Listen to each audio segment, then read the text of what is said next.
Olá, terceiro ano, espero que vocês estejam bem.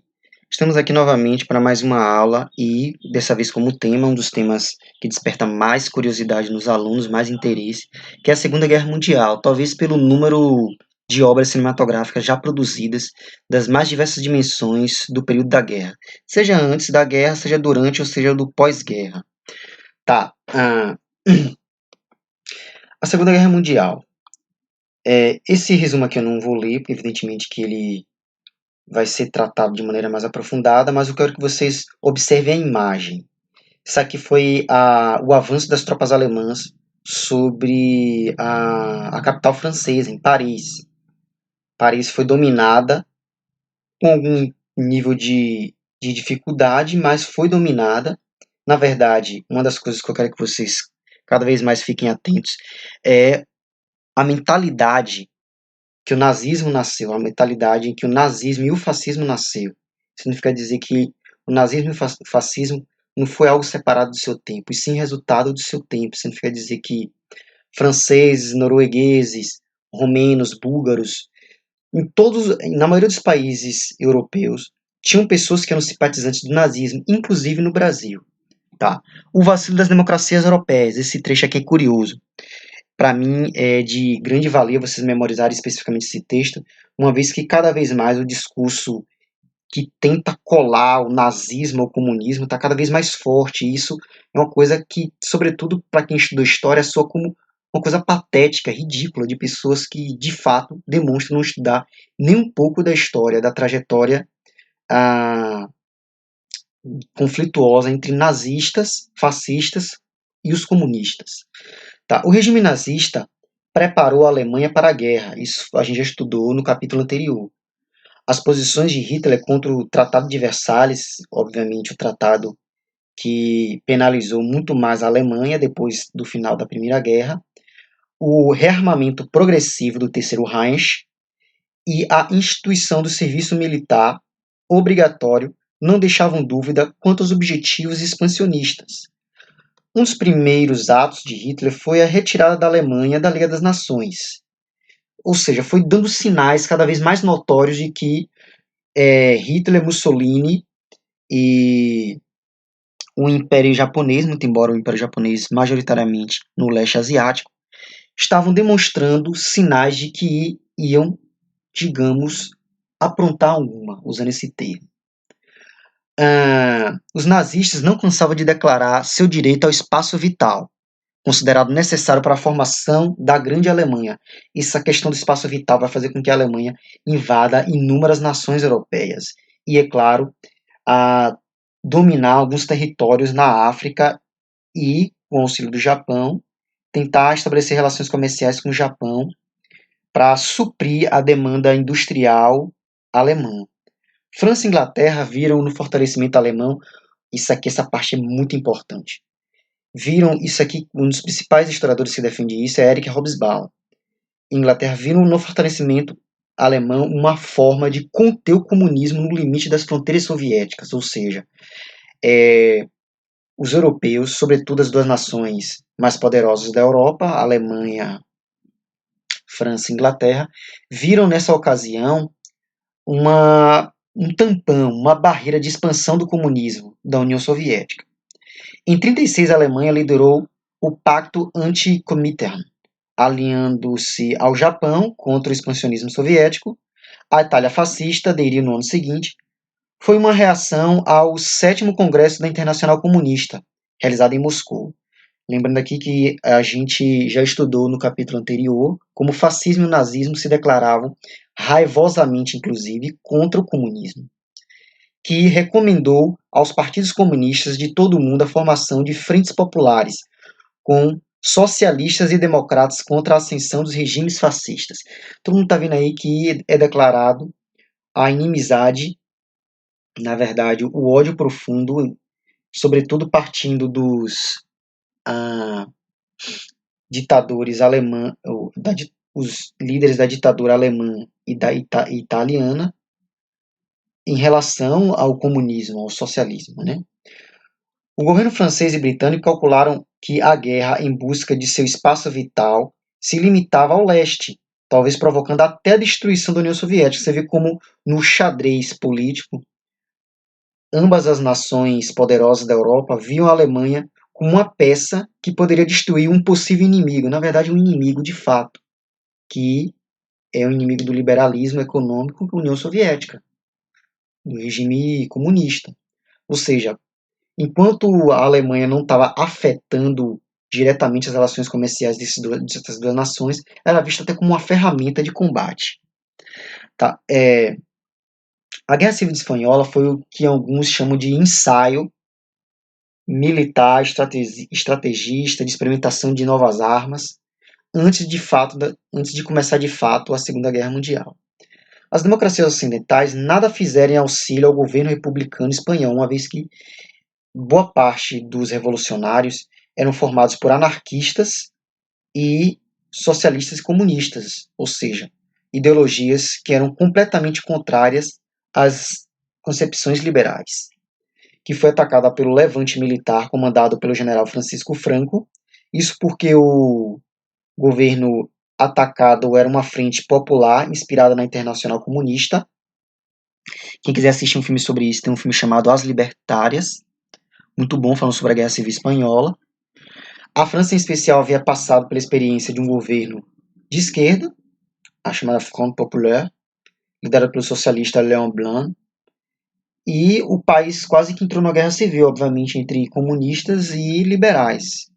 Assim, essas democracias assistiram impassíveis à Guerra Civil Espanhola. Ninguém ajudou os espanhóis, que enfrentou alemães, italianos e marroquinos. O exército marroquino que veio sob o comando italiano. Seu objetivo era defender os interesses das classes proprietárias e da Igreja Católica, ameaçados pelo movimento de esquerda que predominava no governo da República Espanhola. No final da guerra, Franco contou com o apoio de Hitler e de Mussolini com os aviões da... Eu vou tentar pronunciar aqui, viu? Luftwaffe, acho que é isso, que é a Força Aérea Alemã, bombardeando cidades leais republicanas espanholas. Esse aqui é o famoso quadro O Guernica de Pablo Picasso, retratando o horror da Guerra Civil Espanhola e, obviamente, a invasão tanto do exército franquista como dos exércitos da Alemanha e da Itália. A guerra diplomática, ou seja, a guerra antes de fato da guerra real. As potências ocidentais europeias eram tolerantes quanto às reivindicações territoriais do regime nazista, como já falamos. Assim, o governo de Hitler remilitarizou a Renânia, que é uma região na fronteira com a França, como o próprio texto já diz, sem nenhuma resistência. Será que a galera não percebeu que isso gera um movimento que indicava, ainda mais que os alemães, digamos assim, estavam com ódio no coração dos franceses que tomou Alsácia e Lorena de volta, né? Enfim, sem nenhuma resistência, contrariando as cláusulas do Tratado de Versalhes. Em 1938, anexou a Áustria, no episódio conhecido como Anschluss, eu nunca vou pronunciar corretamente isso, viu? Após sabotar o regime democrático. No mesmo ano, Hitler reivindicou a posse dos Sudetos na Tchecoslováquia, que inclusive era uma das principais forjas, né, da Alemanha naquele contexto. A produção siderúrgica da Tchecoslováquia era significativa naquele contexto europeu, que havia maioria alemã na região, ameaçando invadir o lugar no caso de objeção das potências ocidentais. Em março de 1938, só lembrando a vocês aqui que é tudo um jogo de estratégia, muito próximo do jogo do xadrez. As peças são movimentadas para tentar atingir o objetivo final, que é o controle total. Então, interprete-se essa aula como se fosse um jogo de xadrez que já aconteceu e a gente está relatando o que aconteceu nele. Cada nação tinha seu tabuleiro, melhor, existia um tabuleiro gigante, e quem tiver mais força ia movimentando as peças, e havia as consequências disso. Então, o movimento da peça alemã reivindicou, não me fale que peça é, também não vou falar que peça exatamente. Alegando que havia maioria alemã na região, um espaço vital importante. Em março de 1939, tropas alemãs entraram em Praga e decretaram o que a Boêmia e a Morávia fariam parte de um protetorado alemão. Um dos poucos políticos a denunciar as intenções expansionistas da Alemanha foi Winston Churchill, membro do Partido Conservador Britânico, declarando antissoviético. Ele era declaradamente antissoviético, mas também ele era antinazista e contra o fascismo, é claro. Tá. Os governos britânico e francês alertaram que, diante de qualquer novo avanço territorial, seria declarado guerra à Alemanha para resguardar a ordem internacional. Porém, a essa altura, a Alemanha já tinha se aliado à Itália e ao Japão, já tinham firmado o chamado Eixo Roma-Berlim-Tóquio, uma aliança militar para atuar contra quaisquer inimigos. A Alemanha e Itália também reforçaram sua aliança por meio do Pacto de Aço, assinado em maio de 1939. Havia a surpresa, meus amigos. A surpresa viria com o encontro entre o ministro de Relações Exteriores da Alemanha, Joachim von Ribbentrop, eu não sei se é isso mesmo não, e o ministro soviético Vyacheslav Molotov, em Moscou. Essa foi uma ocasião completamente inesperada por parte dos países europeus. A Alemanha era declaradamente anticomunista e assinou um contrato exatamente com um país de orientação política e econômica comunista. Nessa ocasião, os dois países afirmaram um pacto germano-soviético de não agressão. De novo, uma peça no xadrez, um movimento num xadrez. De não agressão, incluindo uma cláusula secreta de divisão da Polônia entre as duas potências, em caso de guerra, além de prever um intercâmbio comercial. Como vocês podem ver aqui, os soviéticos enviou petróleo e alimentos à Alemanha até 1941. Só que a gente vai entender por que ele deixou de enviar. Você observa aqui Hitler e Mussolini, a invasão aqui, mas estou com invasão na cabeça. O encontro deles em 1938, observando o Duce e o Führer, Mussolini e Hitler. Tá. Por meio desse acordo, a Alemanha nazista conseguiu carta branca dos soviéticos para invadir a Polônia. Que a Polônia fica à fronteira com a Rússia. Tá vendo? O regime soviético, por sua vez, obteve garantias mínimas de que não seria atacado, coisa que não aconteceu posteriormente, na expectativa de que o esforço bélico dos nazistas se lançasse contra outros países, incluindo as democracias ocidentais. De novo, a jogada de xadrez. Os russos, no caso a União Soviética, pretendia usar os alemães, os nazistas, como ferramenta para destruir as democracias liberais do Ocidente. Tá vendo aqui? Esse mapa é curioso porque mostra aqui território alemão em 1919, em 1938 anexou a Áustria, Tchecoslováquia ficou como um protetorado, mas em termos práticos pertencia à Alemanha, e depois outros países se anexaram a ela, não é bem uma anexação, mas declararam apoio. Nazismo domina a Europa.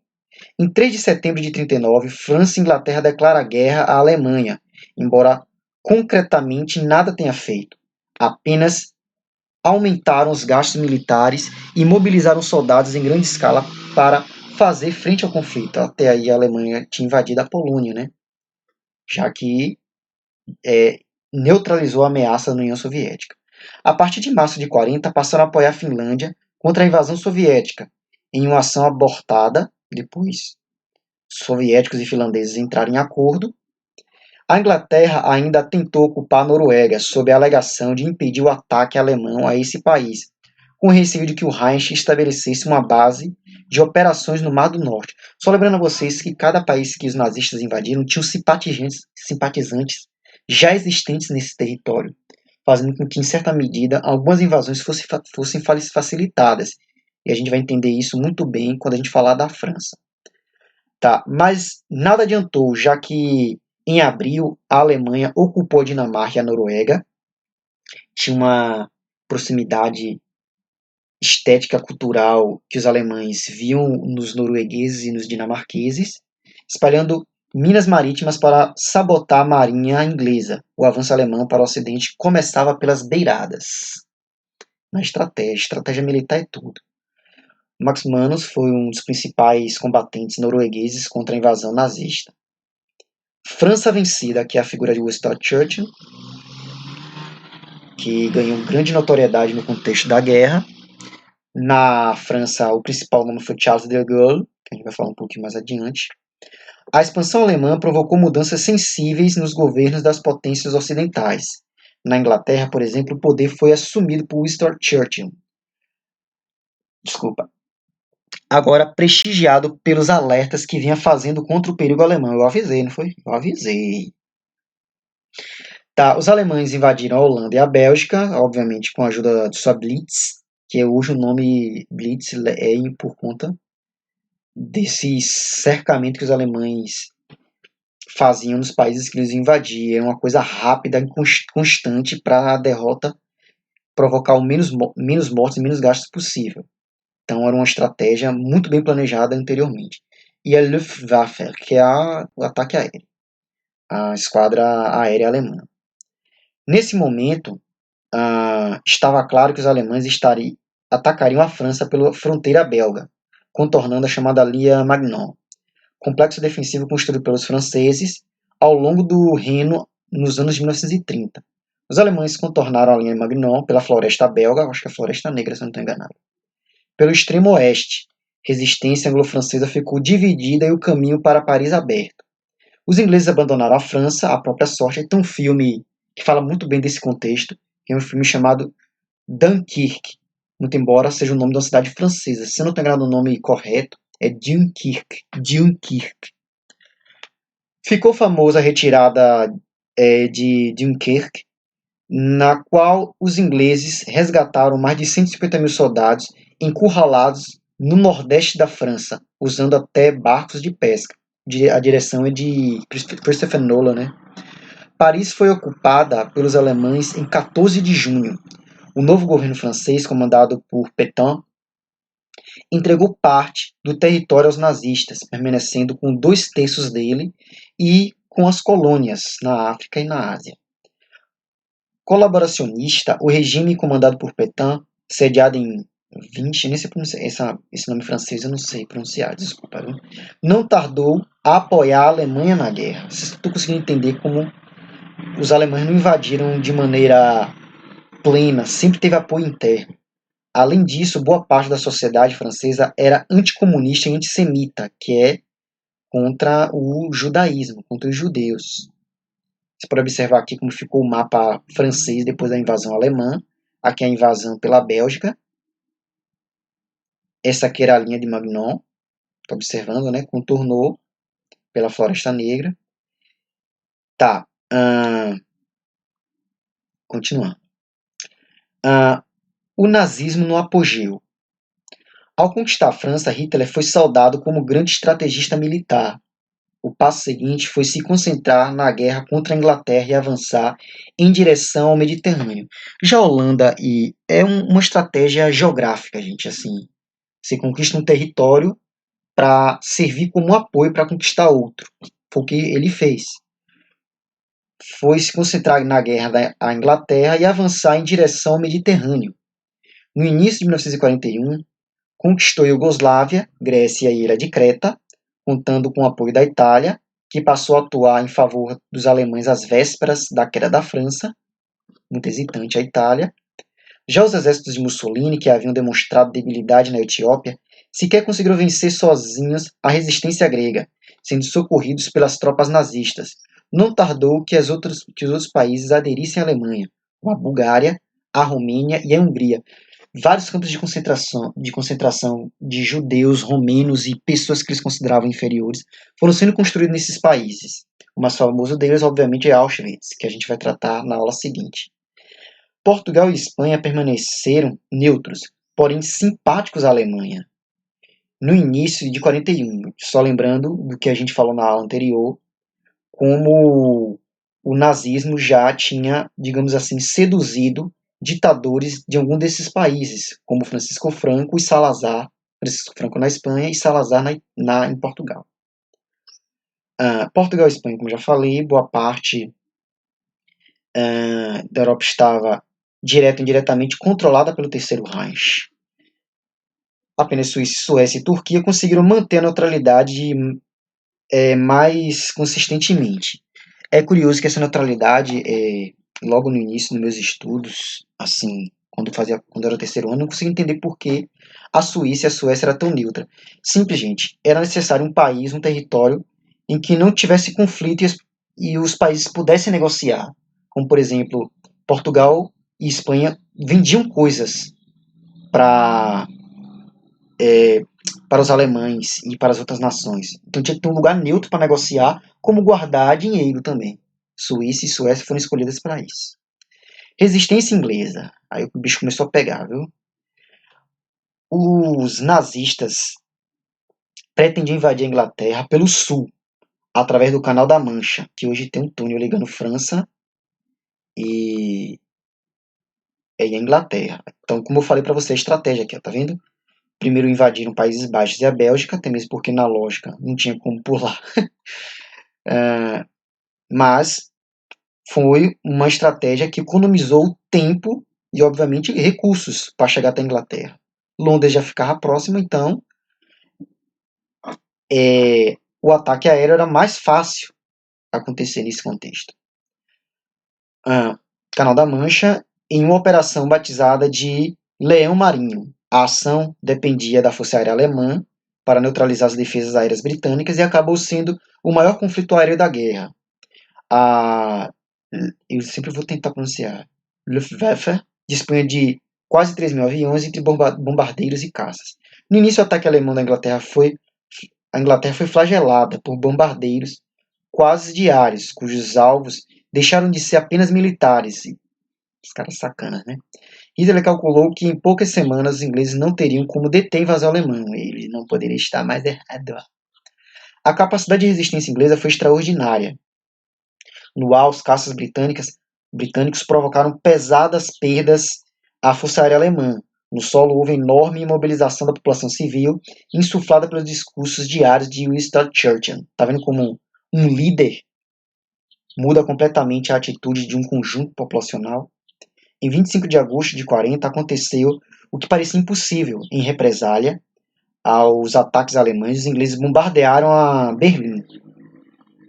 Para observar aqui no mapa como ocorreu o ataque, partindo da França, da Bélgica e dos Países Baixos, no caso a Holanda, e as cidades que foram atacadas, né? Portsmouth, Bristol, Londres, Margate e como é? Brighton. Eu nem sei pronunciar isso aí, desculpa, viu? Meu péssimo inglês. Tá. Com sucessivos desgastes, em fevereiro de 42, Hitler desistiu definitivamente de ocupar Londres, mas recebeu apoio dos Estados Unidos, corrigindo, não foi Hitler não recebeu, interessante essa imagem, né? Da Força Aérea, Força Real, eita meu Deus do céu, fica difícil, né? A Royal Air Force, ou a Força Real, a Força Aérea Real, né?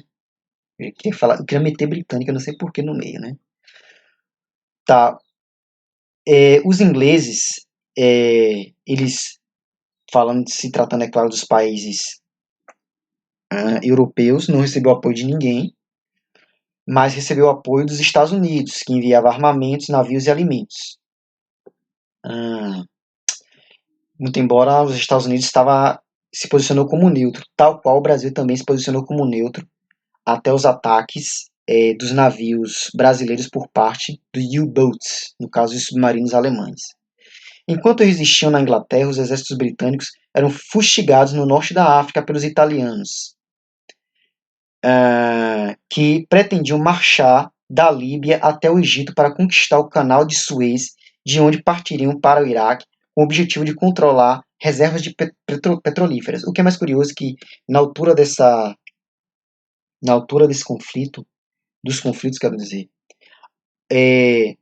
o avanço não só significou conquistar território, mas também conquistar locais onde os recursos naturais pudessem fazer a manutenção da guerra, ou seja, a guerra não só mas pela conquista. Agora a guerra para manter a própria guerra.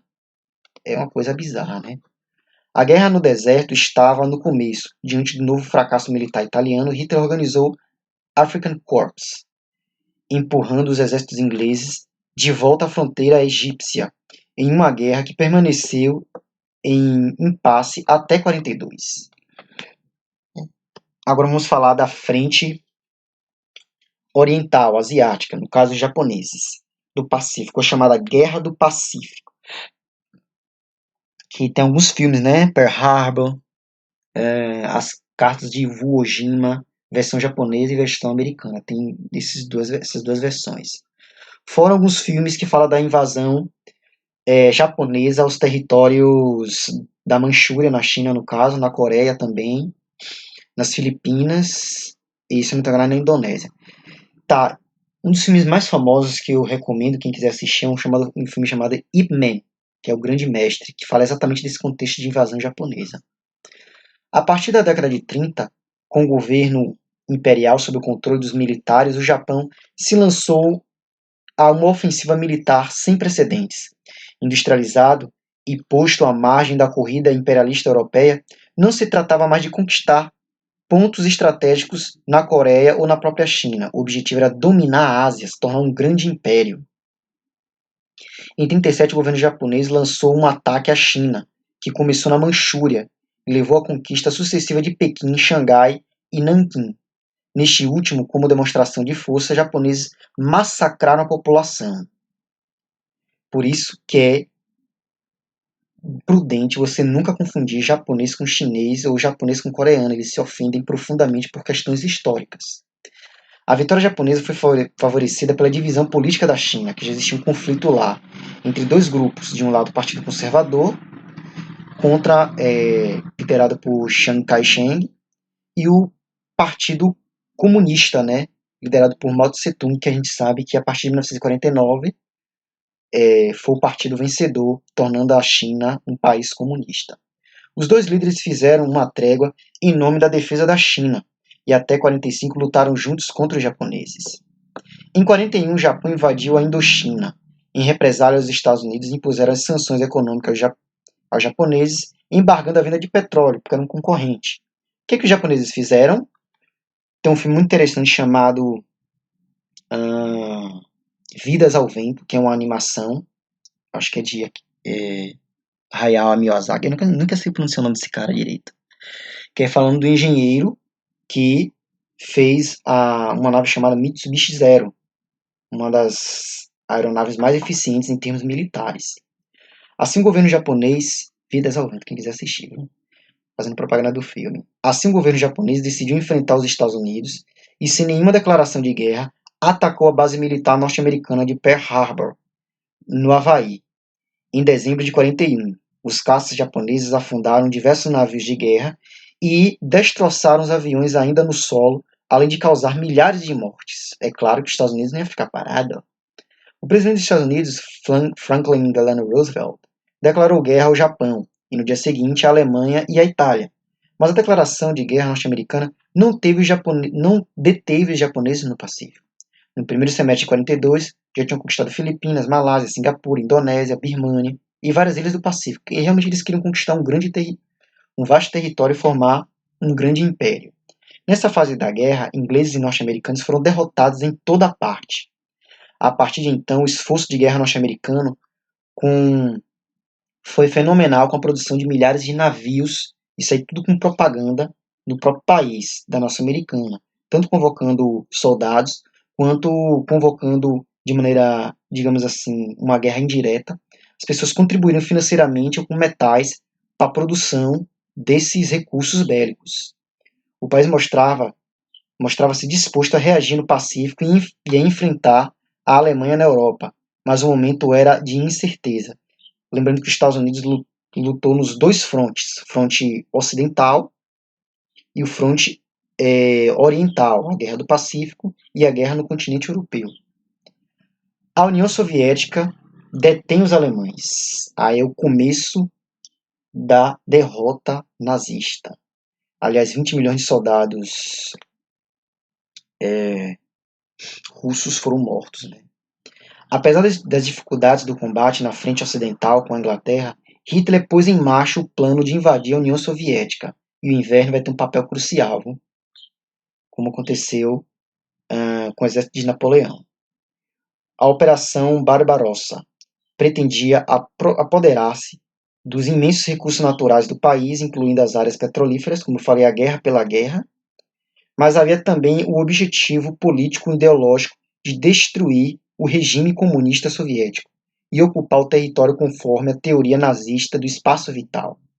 Em 1941, os alemães invadiram a União Soviética com 3 milhões de soldados. As vitórias alemãs foram arrasadoras, mas a resistência soviética foi tenaz. Embora tenha recuado e perdido milhões de soldados, entre mortos e prisioneiros, os soviéticos conseguiram deter o avanço alemão. Aí teve a chamada a técnica da terra arrasada, ou seja, eles destruíram tudo no meio do caminho, iam recuando, mas destruíam casas, queimando-as, demolindo-as, queimando plantações, tirando todos os animais, tudo que era passivo de ser logisticamente utilizado para manter as tropas alemãs foi destruído. Quando chegou o inverno, completou. A estratégia militar, gente, Segunda Guerra é sempre estratégia militar. Primeira estratégia, terra arrasada, conciliada com a segunda estratégia, que é a chegada do inverno. Os soldados alemães foram destroçados pelo inverno, principalmente. As vitórias alemãs foram arrasadoras, como eu já falei, mas a resistência soviética foi tenaz. Embora tenha recuado e perdido milhões de soldados, entre mortos e prisioneiros, os soviéticos conseguiram deter o avanço alemão. Leningrado não caiu, embora a população tenha sido sitiada e tenha passado fome e muitos tenham morrido por doenças. Moscou também resistiu, graças ao esforço do Exército Vermelho. A chegada do inverno russo deteve de vez o ímpeto alemão, como ocorrera com o exército napoleônico em 1832. A gente vai continuar na próxima aula, na parte 2, mas Stalingrado foi a principal batalha para muitos historiadores, que literalmente determinou a reviravolta desse conflito. Os alemães passaram a perder, de fato, a Segunda Guerra a partir da derrota em Stalingrado. Quem tiver interesse, tem um filme falando especificamente desse conflito que é Círculo de Fogo. Não tem nada a ver com o filme dos robôs, viu? É um filme especificamente sobre atiradores de elite, né, como conhecido como os snipers, né, que é desse contexto da Batalha de Stalingrado. Sendo assim, dou por encerrado a aula de hoje.